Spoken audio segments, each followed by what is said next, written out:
Hello and Assalamu alaikum everyone. This is Zishan Isaac with Zishan on air every Sunday from 6 to 7. But today is Monday, so you may be thinking, what's going on? Well, there was some technical and building maintenance issue yesterday, so we couldn't be live because, as you know, we always do the program live. So without any further ado, first of all, I would like to start off with the sad demise, passing away of President Carter. He lived for 100 years, a century, and he brokered a peace deal between Egypt and Israel.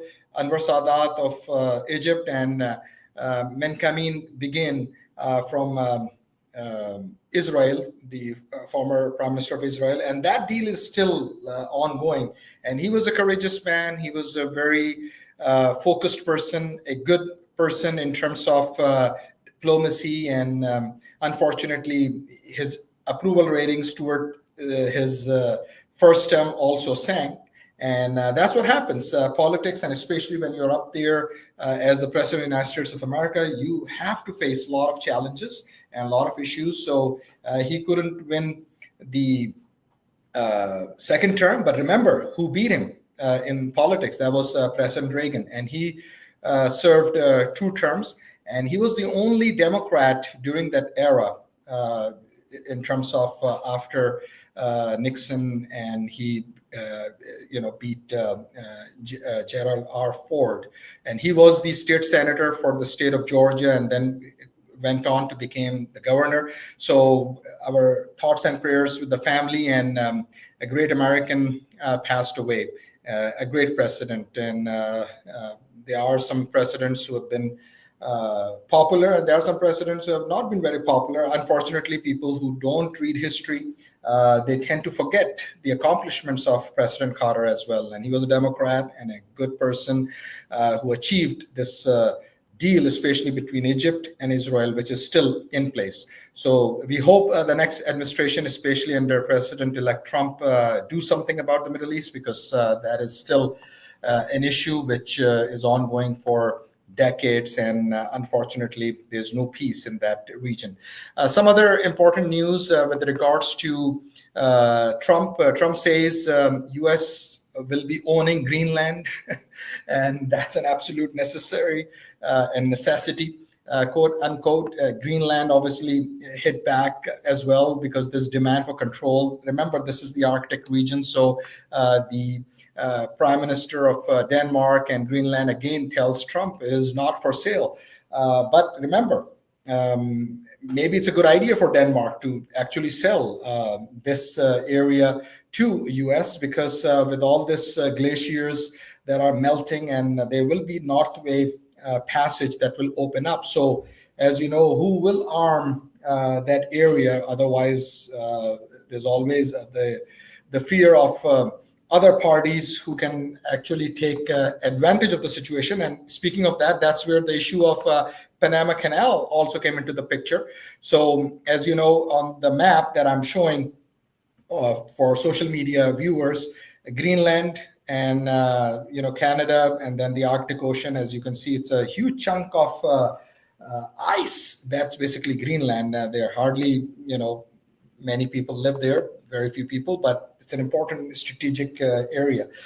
So Defense Minister confirms from Israel that Israel actually was behind the killing of Hamas leader Ismail Haniyeh in Tehran. So now that is official. Everyone sort of knew about it, but sometimes they don't tell this kind of news and accept responsibility right away. But now Israel has confirmed it killed Hamas leader Haniyeh in Tehran. So big blow to the reputation of Iran as well, in terms of their internal securities and security gaps, because it happened in their own home. Israel acknowledges it assassinated Hamas chief Haniyeh for first time. So Al Jazeera, all the various news organizations reported this. Another important news, especially domestically, with regards to US President Biden has officially named bald eagle as America's national birds. a lot of people thought that it was already our national bird, but now it's official. So he signed the proclamation, and a Christmas gift that he gave to Americans, bald eagle named as national bird of US. In other news, on the sentencing of 25 civilians in a Pakistani military tribunal, Richard Grenell, this man who is a special advisor on missions to President-elect Trump, he already tweeted, or now known as X platform, and 12 million or more basically have retweeted and the following in terms of Free Imran Khan. So that issue is not going anywhere. And let's see how it shapes up in the new administration, because America always has its strategic interests and how democracy, and especially an outsider, that also Richard Grenell said that Trump consider himself an outsider. Imran Khan, in terms of his politics, also an outsider. So that should help with regards to the issue of dealing with Imran Khan. That would be easier as compared to the establishment of the Pakistan military. Speaking of the issue of Panama Canal as well, the reason President-elect Trump is also asking retaking control of Panama Canal because of excessive fees that U.S. and cargo ships, they have to pay.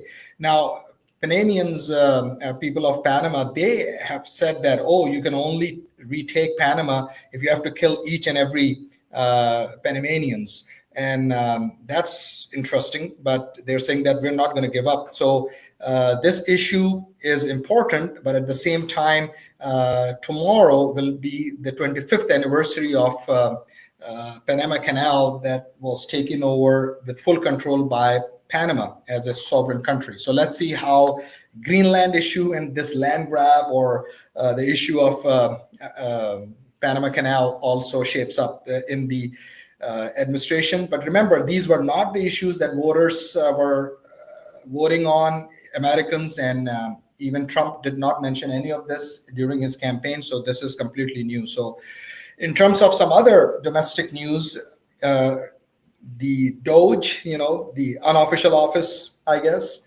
the Department of Government Efficiency, that basically was created by Trump. And he said that Ramaswamy and then Elon Musk, they will be the ones who will take over of this department, sort of unofficial department of the US government, but they will have the mandate or the task to find savings for the Americans. So the H1B issue is now has come to public debate, which is good. Elon Musk has, said on X platform that no, we need more like double that number yesterday, because there are 65,000 and some, they say 85,000 H1B visas, but I think it's 65,000 based on some reportings. He's saying that think of this like a pro sports team. If you want your team to win the championship, you need to recruit top talent wherever they may be. But they're facing a backlash. And then Vivek Ramaswamy said that a culture that venerates Corey from Boy Meets World, quote unquote, or Zack and Slater, or Screech and Saved by the Bell. Those are some TV shows, or Stefan or Steve Urkel. Remember Steve Urkel being nerdy in Family Matters, will not produce the best engineers. And they were literally, for lack of better term, slaughtered on social media with former Congressman Matt Gaetz. We did not ask them to engineer an immigration policy. And Coulter, these are all MAGA supporters, or some people call them MAGA extremists. They're saying that tech wants indentured servants, not, quote, high-skilled, unquote, workers. You don't even know what mega immigration policy is, because remember, Stephen Miller, he is going to be the chief of staff, and he will be the one who will be making some of this policy matters and telling Trump what should be done. But Trump has also tweeted about this. He said that he likes H1B. So there is a debate going on, which is good, but there are pros and cons for both, because Americans should be hired first. And then if there is a lack of skill set within Americans, then we need to train our students. Why don't we have coding and all these programming classes right here in our high schools? So that's the kind of debate that we should be having as well, that it's okay, we are trying to bridge the gap by bringing in the best of the worlds, exceptional people, but at the same time we got to grow our own skill sets right here. So there is this debate going on. In terms of another debate which is also very important is the mass deportations. Estimated annual cost, they're saying, is $315 billion, 77 billion with a B, and that was reported by Wall Street Journal. For arrest, detention, 66 billion, legal processing, 12.6 billion, and then removal with the different modes of transportation or by air is 2 billion with a B dollars. So altogether, they're talking about $315 billion. But the case has been made that it's cost that is important in terms of spending because it outweighs the risks. The risks are huge and big. So let's see how that will shape up, because Trump is talking about deporting 13 million people. It will not happen on day one, but many of the deportation orders have been issued, and especially those who have a criminal background, and they will arrest those 14,000 or so people who have a criminal record, and the orders have been issued. The House is 215 Democrats, Republicans 220, so very slim majority that Republicans have. So it's tough because with this increasing the debt ceiling that already has shaken up some establishment Republicans, and Trump was also looking at this, that he doesn't have enough support in the House. In both chambers are Republicans, but especially with the lower chamber or the House of Representatives, the majority is very slim, only 5 votes, and just 2-3 votes from Marjorie Greene and I believe, who is very hawkish. She's a congresswoman, and she can certainly be, her vote becomes very important. So if 2-3 MAGA extremists or MAGA supporters, Congress people do not vote in the House of Representatives, some of the bills will not get passed. So let's see how that debate will happen. And then in the Senate, there's a majority of the Republicans taking control. In terms of the budget that we have, that's another debate.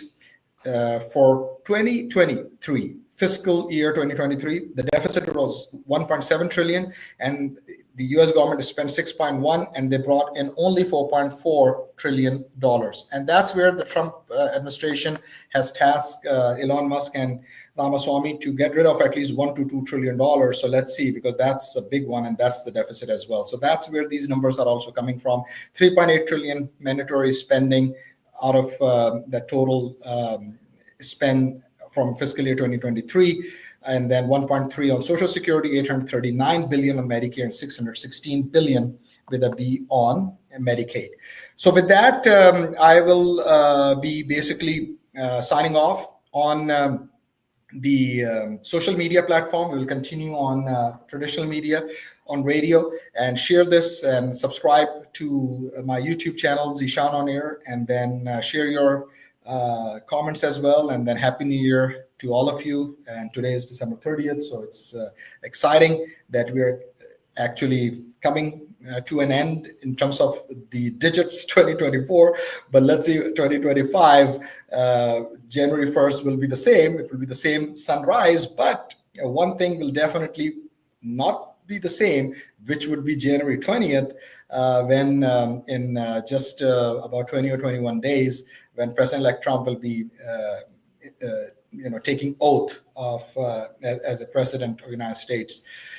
And that is something that a lot of people are watching very closely as well, because a lot of uncertainty, and Democrats have a role to play here to not just criticize each and everything, because otherwise those kind of Democrats will be done in terms of just criticizing for the sake of criticizing, but give ideas, have those policy debates, which obviously has been lacking for the past 3 or 4 years, even on the Democratic side. And that's the reason, that's also one of the reasons that Democrats lost control of the House Representatives House of Representatives. So we need to have healthy debates and bring better ideas. So this will be exciting times, because I know as a Democrat as well, we have great ideas. And this is the time for people like you and me and others who have good ideas, then let's put those out there. And if some, they will play the same old politics in some districts, it definitely makes the